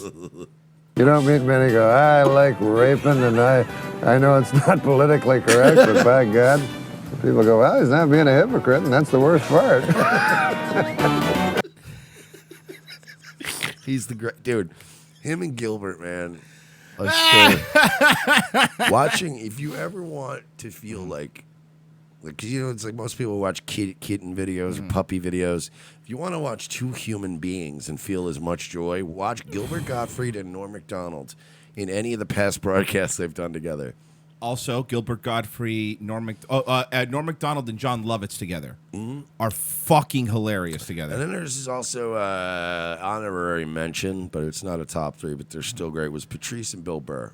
Because they were very rarely in the same studio. They were amazing. But when together. because they just old Boston assholes that were friends for like 20 years, so they would shit. Yeah. And I actually got to say, for quite a long time, until Jim Norton became a twat. But there was a long time, man, where Colin Quinn, you could listen to Colin Quinn and Jim bicker like a married couple, and it was really fun. Because Colin Quinn, man, it doesn't matter who he's needling. Colin Quinn can go into any room and just start needling somebody, and it could be the president of the United States, and he could just go in there and just, you fucking stupid person. Like, he just knows how to find three little chinks in your armor and start sorry, SPLC. It's a turn of phrase. Karate chops in your armor. Yeah, sorry. Gook in the armor. And no, zipper heads in the armor. We are not going to change, you fuckers. We're not going to change. Can I also add another honorable mention between two of my favorite people together, Louis C.K. and Rumsfeld? Are you a lizard person? Oh, my God. That was a great one, too. Yeah, I just have to say this, though, to the Southern Poverty Law Center. Get your interns with the little notebooks, because we're going to keep just doing what we've always done. Which is be hilarious. So, sorry. Not sorry. So this is another Weinstein video has come out. Yo, she cute. Oh, she's very cute. Those glasses are enraging, though. Let's play it. This is Melissa Thompson. It's September 2011, and the 28-year-old is in the Weinstein Company offices in New York City. She's here. Okay, before we move on, can I say that I hate any woman who has her name on a necklace? Yes. That was cool in high school. Yeah, high school and so from 97 to 2002 it was acceptable. Fair enough. Old is in the Weinstein Company offices in New York City. She's here to pitch her tech startup company's new video platform. And as part of the demo, she's recording the meeting. All right, hello, Melissa Thompson. Wow, she is hot, though. Jesus Christ. What a body on her. Oh, boy. I'm feeling the way Harvey probably felt when he first saw this right now. Like, oh, no, boy. Video platform. And as part of the demo, she's recording the meeting. All right, hello, Melissa Thompson. Melissa has agreed to talk me through it. She's expecting a meeting with the marketing team, but Weinstein arrives alone, asks staff for privacy, and locks the door. Now you can't leave. That's good, right? What is that about? She says that a few hours after this, he raped her.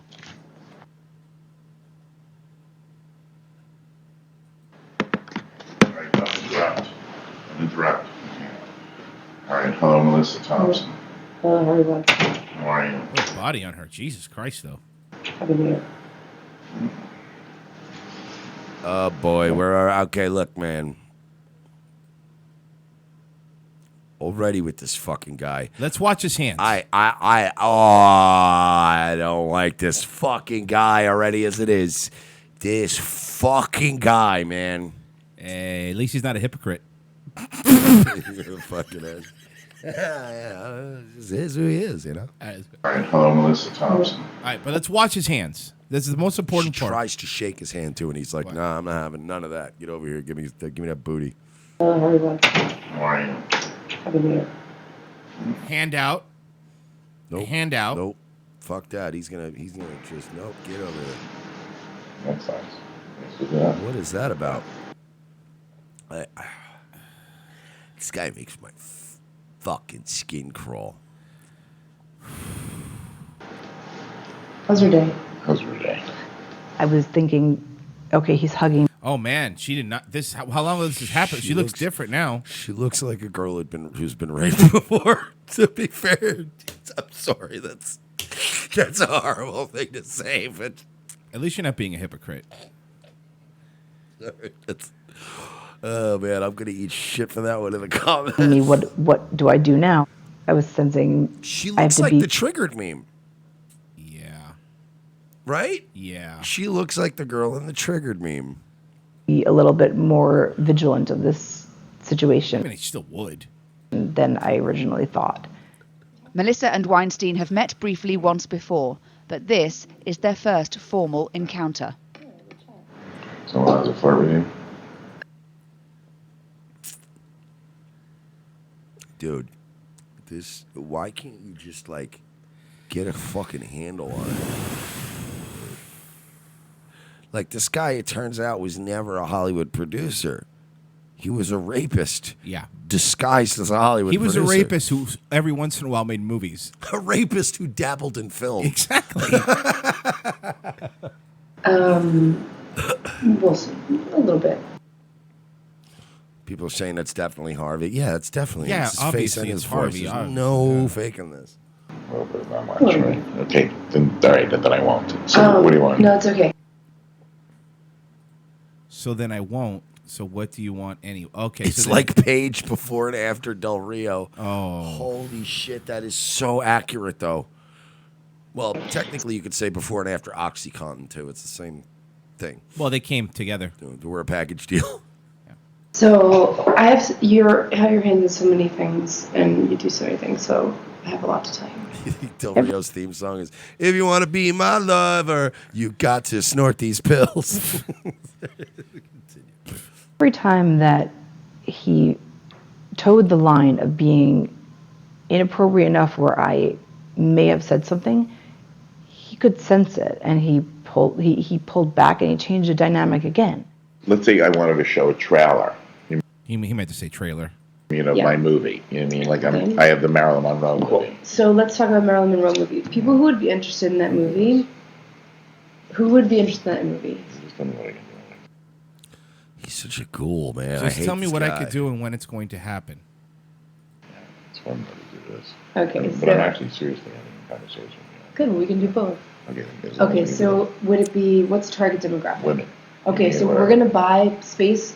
We're gonna buy ad space on Vogue.com. Do you think you might have encouraged him? What? I know. I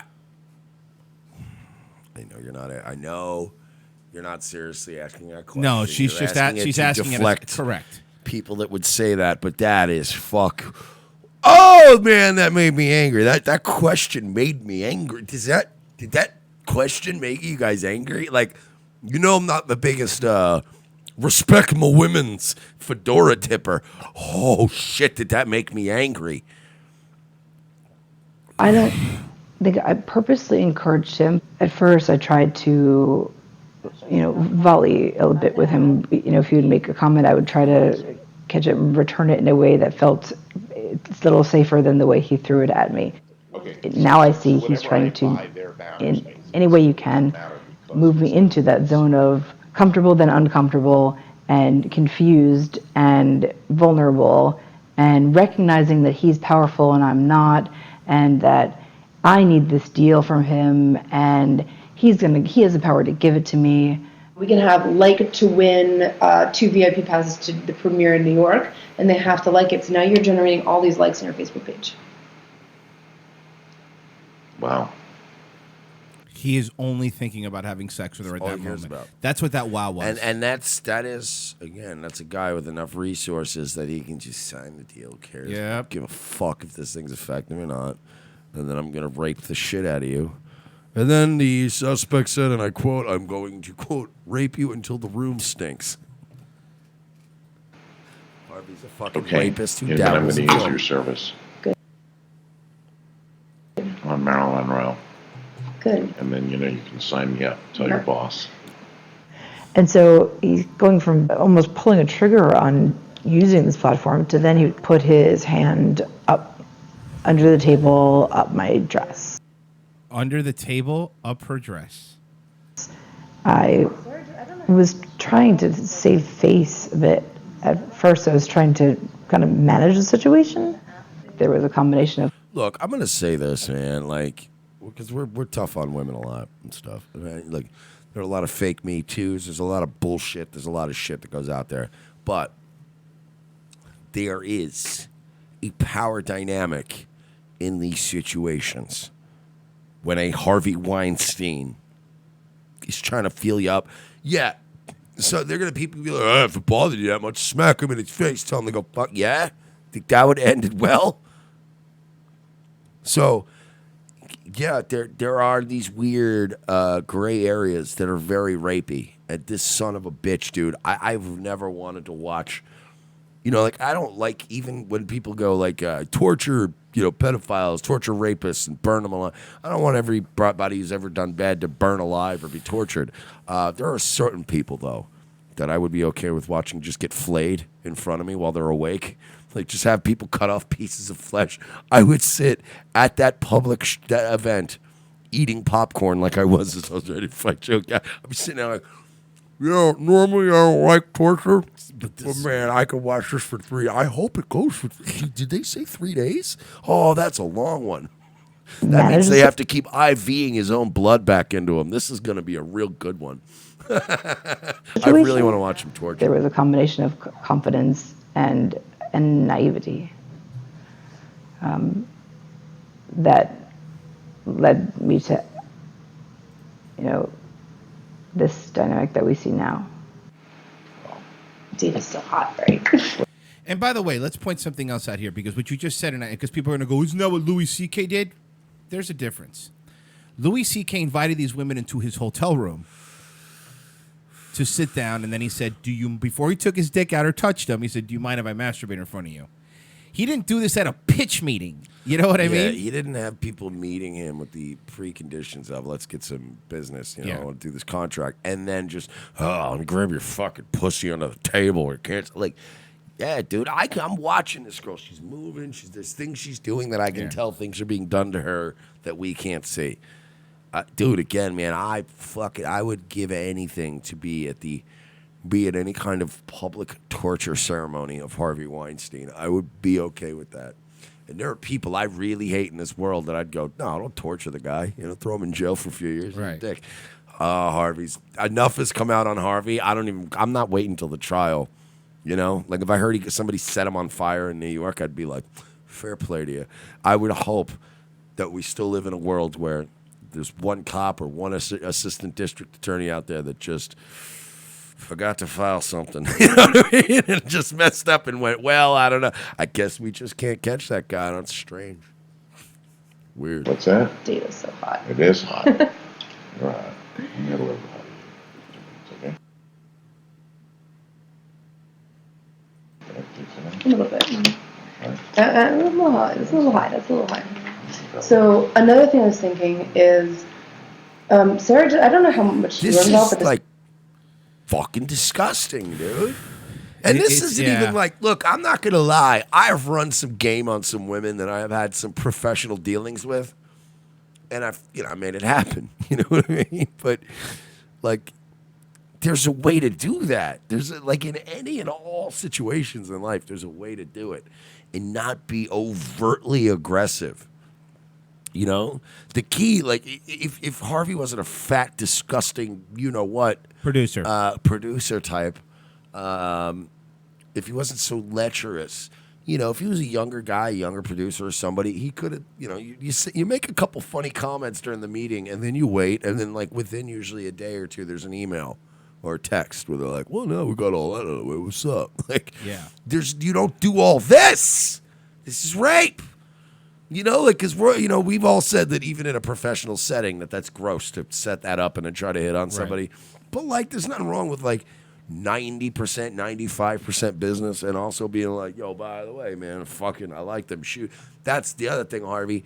Compliment the shoes, you fucking asshole. There's so many. God damn, man. It's like, you gotta teach a billionaire fucking producer also how to do this.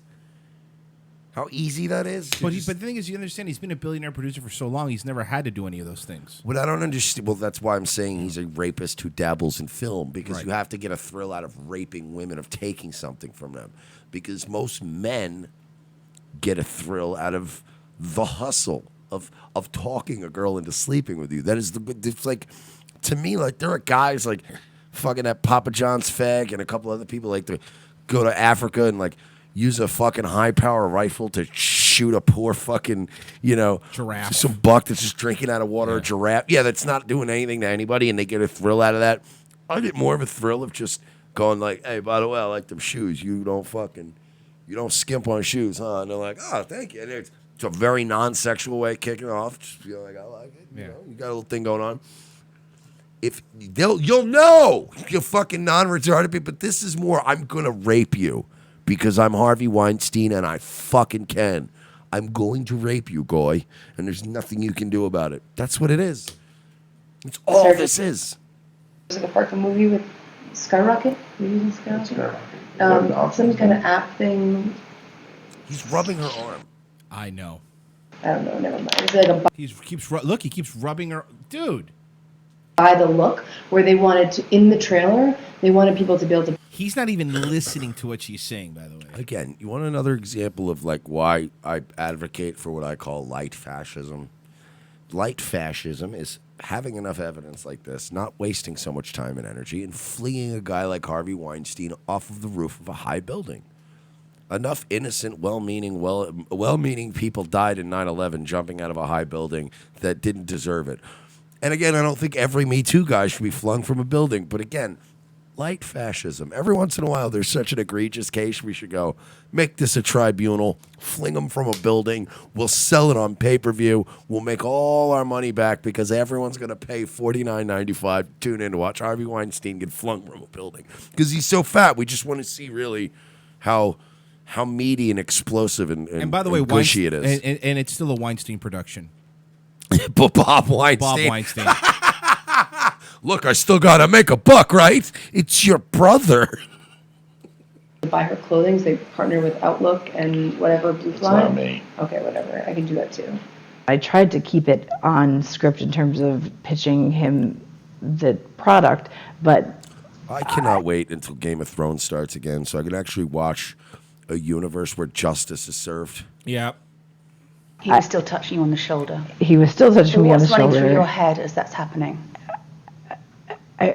What do I do? How did I get myself here? I lost my train of thought. And I was trying. that's another thing that happens to women that I feel horrible about is they immediately think, how did I get myself here? Like, you didn't do anything.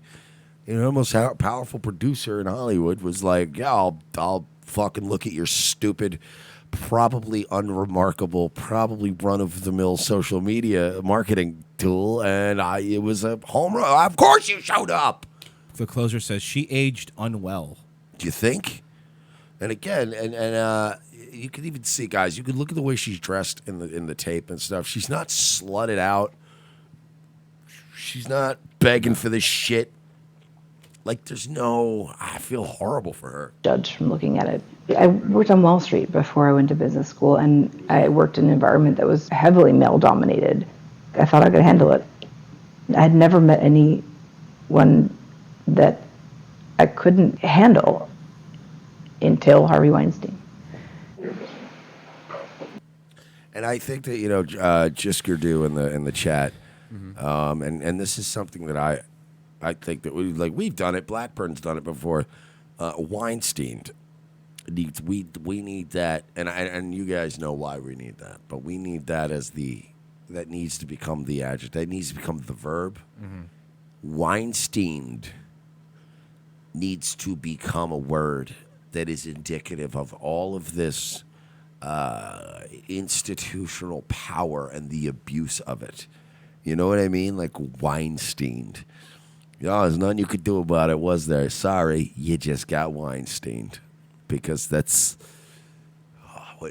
this guy. Oh, this guy's gonna when we win someday, when we win the soul of the world back, this guy's gonna be looked at as somebody who was the beginning of the end, who people went, "Are you serious? How many of our fucking girls are you gonna pull your fucking dick out on before somebody just has had it with you?" And the worst part is when this prick goes to jail, I know how New York is. New York's cushy as fuck with these rich people. They're going to stick them up somewhere up in upstate at some nice little, he's going to go away to some nice little PC area, and nobody's going to get their hands on him, sadly. Want some water? She was smart to have the camera on and turn. You got to give her props for that. When you go to the kitchen, you adjust the angle of the computer. I did. Why? I knew that I was losing the ability to control the situation and keep it professional. So I had entered that fight or flight mode, and I was scared of him. I will say one thing, and I know she was scared, and I'm not victim blaming in any case here. I am 100% on this woman's side. I do wish that she just once would have said, like, "Hey, I'm not okay with this." And I again, understanding why she didn't. Again, I'm just saying, in a perfect world, it would have been great if she'd said that. But that doesn't even diminish in any way how much I'm on her side with this. Later. No, Gotta go edit a movie. What was that? I gotta go edit a movie, but I'll meet you somewhere. I'll meet you for a drink. What time? It's 3:34. I'll meet you at 30 at Tribeca Grand. Okay. Were you under the impression that meeting was to close the deal, potentially? It was to close the deal, but he was closing a different deal. Closed a couple deals. Yeah. Yes. So it wasn't at 10 p.m. It wasn't an invitation to come to his hotel room. It was an invitation to go to a hotel lobby that was within blocks of the office. And so that to me felt much safer than being alone with him in his office. Melissa says Weinstein came to the hotel lobby and told her to follow him. She assumed they were going to a conference room, but it was Weinstein's hotel room. There, she says, he raped her. If I would try to fight myself away from him, he would then move around to a place where he could block me in somewhere, and he's a big individual, and I constantly felt trapped no matter where I turned, or he cornered me over and over again. Melissa's business meeting and the alleged rape are part of a class action lawsuit against Weinstein and others connected to him who might have known what was happening. Had people been more vocal and not said, "Yeah, that's Harvey," or "Yeah, we have to live with that." You don't. We don't have to live with things that are illegal and abusive, and we don't have to. Here's something else that again, in the perfect world, that I wish she would have done. Did she call the cops right after it happened? Like, I mean, immediately leaving the police station, wouldn't you call the police? And look, again, in a perfect world, you know what I mean? I get it. There's plenty of girls like Chloe Dykstra's where you go, "You fucking lying, skanky whore." This one, I don't know, man. I'm looking at her and I can see the fucking terror. Like, I get it. I get it. You know, what was she gonna do? She was a fucking nobody working for some shitty social media firm in New York. What the fuck was she gonna do? Like, again, I'm not saying that. I'm saying that derisively to her. I'm saying it the way she's thinking it. The fuck am I gonna do? Because Harvey fucking Weinstein. I get it. And then he's gonna sue me for defamation. And that, like, I'm just saying how these things play out. These people will crush you. These Weinsteins will crush you. You will get Weinstein twice, sometimes 3 times. Look at her eyes. It took Hannibal Buress starting the ball rolling with Cosby and people getting a taste for blood. It wasn't brave women that stood up. I believe women. It wasn't the brave cops and the investigators. No. We decide this collectively as a consciousness. Like, when we just decide to go, yeah, you know what? I'm kind of obsessed with how many people have raped people in Hollywood lately. That's what did him in. And when enough people went, wow, Weinstein really is a piece of shit, it takes enough people unrelated to the case saying that for somebody who did have it happen to him go, oh, yeah, you want to know about Weinstein? Once the whole community starts going, man, fuck this guy, is when your rape victims start coming out and going, right.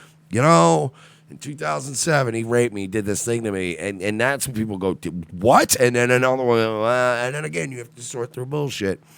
This fucking girl, man, this one's bothering me a lot because this guy ruined her life. This man ruined her life. This isn't like Asia Argento or Gwyneth Paltrow, who went on to do Goop and make a bunch of money fucking telling pregnant women to shove avocados up their cunts to help their baby not be retarded instead of vaccines. This is a woman who had nothing, was trying to get to the level where she had something, and had even the nothing she had taken from her by Hollywood city folk. Yes, We don't have to live with being raped when we think we're going to a business meeting. In a statement, Harvey Weinstein's lawyer Benjamin Brafman said, several respected journalists and trustworthy individuals have seen the entire video. The video, when viewed in its entirety, in context and not in select excerpts, demonstrates that there is nothing forceful but casual, if not awkward flirting from both parties. Anything short of that is intended to make Mr. Weinstein appear inappropriate and even exploitative. It was produced by Ms. Thompson to bolster her position in a civil lawsuit seeking money. This is a further attempt to publicly disgrace Mr. Weinstein for financial gain. Yeah, it's all. Yeah, you're right, Harvey. Yeah, no, he's innocent. You're right. No, you're right. Yeah. It's all these fucking skanks. Am I right, Harvey? It's all these whores. They just want your money. They just want your precious shekels. Piece of shit. And we will not stand for it. Facts do matter. Sky News has not paid Melissa for the video, nor did she request it. Nearly 100 women have accused Weinstein of harassment and assault. As well as the civil suits, he also faces criminal charges. Weinstein denies all non-consensual sexual contact. Okay. Yeah, man. I mean, that's. I guess when you see the video and you see the awkwardness and you see her kind of shuffling away and you know what I mean? I'm telling you, like I said, I watched him do something to her under that table because I could see her fucking face, dude. No, John Smith says if he happened to look like DiCaprio, we'll be talking about this. No, but here's the thing. Here's why. If he looked like DiCaprio, she probably would want to fuck him. See, let's be realistic here. Let's live in the real world. If it was Ryan Gosling doing it, she'd probably be flirting back and bang him. I get it, but that's why Ryan Gosling's Ryan Gosling. And why Harvey Weinstein's Harvey Weinstein. That's my point, exactly. That's my point. No, of course, but at that point, it wouldn't have been rape. Would it have been if she wanted it? I mean, no one's denying here that Ryan Gosling has gotten pussy a lot easier than Harvey Weinstein has in his life. Obviously. All right? DiCaprio probably gets laid all the fucking time because he's DiCaprio. But you know what? That's life. If you're fucking a fat schmo and you use there's a difference. You know what I mean? There's a substantial difference. No, they wouldn't be talking about it because it wouldn't have been rape because she probably would have flirted back and go, yeah, I'll bang you. Let's go to the hotel room. I'll bang DiCaprio. You know what I mean? There's a difference between blowing Drake and blowing Drake's record producer. You know what? There's a difference. Or Drake's driver. Yeah. Oh, fuck. Let's get out of here. Yeah, it's about Get away time. from these people. You have to You know what? I'm sick of all of you. What do you say? What do we say we knock off first? You sprinklers to a cheeseburger? No, give me my $700,000. Guys, thank you so much for being a part of this wonderful interactive multimedia experience. I like it. And we'll be back. We'll be back tomorrow. I'll have a fresh day away for you tomorrow. No, I didn't do one today. I was busy with the SPLC stuff. YouTube.com/Daywave Radio. Nightwave tonight? And a lot of people don't know I do a little known show called Nightwave over there on Twitch.tv. Am I pronounced? Yes. So I'll be there at fuck it. We'll do 9 tonight. Fuck it, dude. All right, guys. We'll see you then. RevengeOfTheSith.com/donate to help us out. See you tomorrow.